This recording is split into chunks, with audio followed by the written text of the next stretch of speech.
Well, I'm pretty sure you weren't expecting this.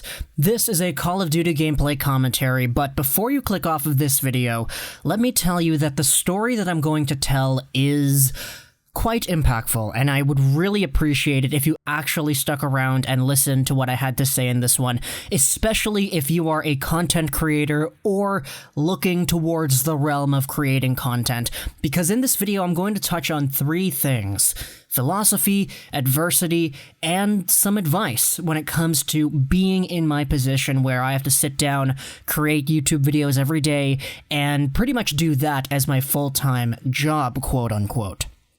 So let's begin with a little story to actually discuss how we got here.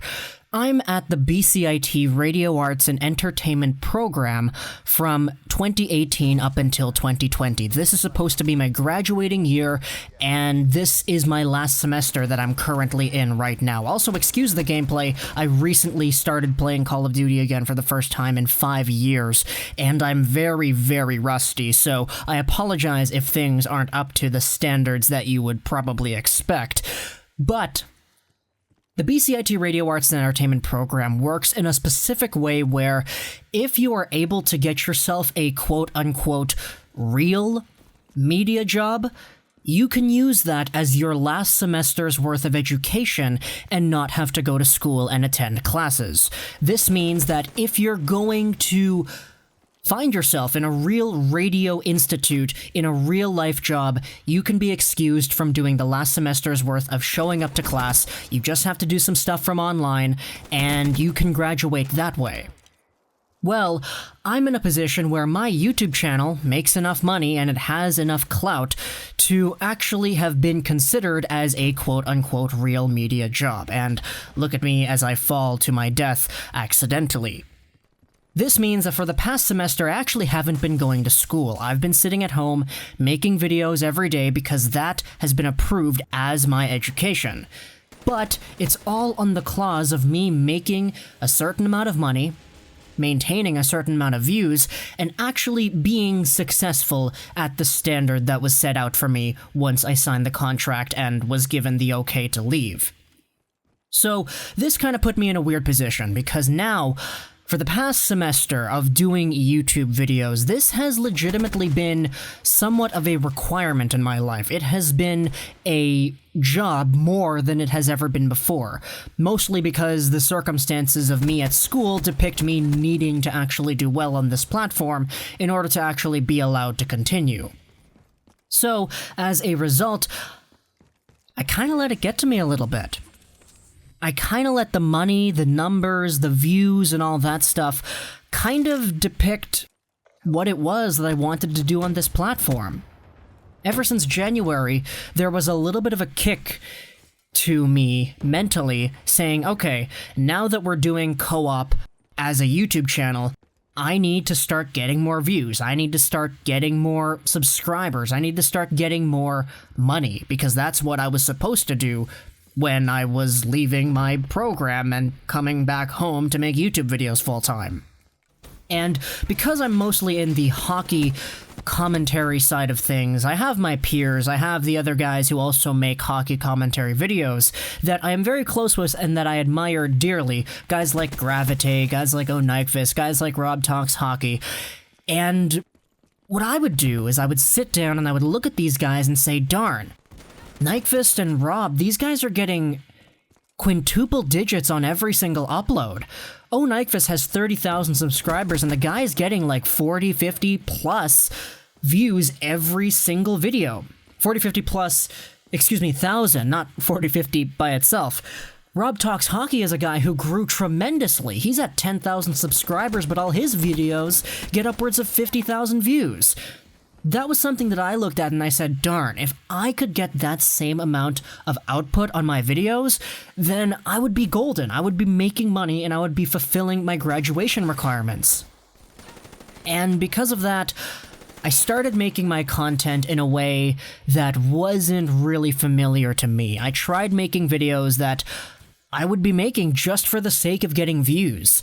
Things like top wrist shots in the league, or things like why was Eric Goodbranson drafted 3rd overall, things like Blake Wheeler getting drafted by Arizona, things that I really wouldn't think about exploring if it was a normal circumstance. Instead, I was only thinking about doing videos like that because I was like, okay, if this hits, if this becomes viral, then I'm gonna be golden here.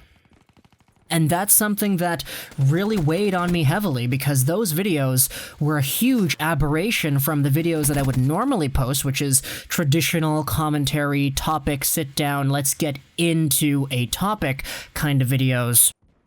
And as a result, the opposite is what I was gained. I was given less views instead of more views, and a lot of people watching these videos said, okay, this is kind of different. I can understand why people wouldn't want to watch this because it's not the same Lego that we were used to. And because I got the opposite result, I was in a position where it would really freak me out and it would really get on my nerves seeing guys like Grav and Nyquist and Rob get all these views, and I was only getting 1,000 views a video pretty much. So it took me a while to actually go forward and understand what made my channel appealing and actually focus on that. Because earlier in the year, I want to say maybe a few weeks ago, I actually sat myself down and I said, okay, this is what we're going to do. We're going to take a look at my channel and we're going to take a look at the strengths. What are my strengths as a content creator?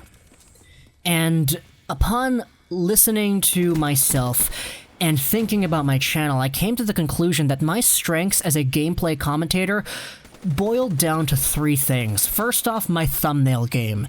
I think my thumbnail style is very, very difficult to replicate, and I've been doing this for years and years and years, so you can see the experience come in every image that I produce. Second off is my creativity. This is coming up with topics. This is thinking about things to talk about. This is exploring topics in a way that hasn't been explored before. And thirdly, my biggest strength, in my opinion, is my commentary itself. I was always a Call of Duty fan, a Call of Duty gameplay commentator fan, and as a result, I developed a style of video making that caters to the commentary, and that, to me, is my biggest strength, being able to talk about things and being able to explore topics. So I sat myself down and I said, yeah, you know, we have to make content that focuses on these 3 things. My strengths. Focus on my strengths and the viewers will come. Stop trying to become an O Nyquist clone or a Rob Talks Hockey clone, or try to make videos just for the sake of getting views.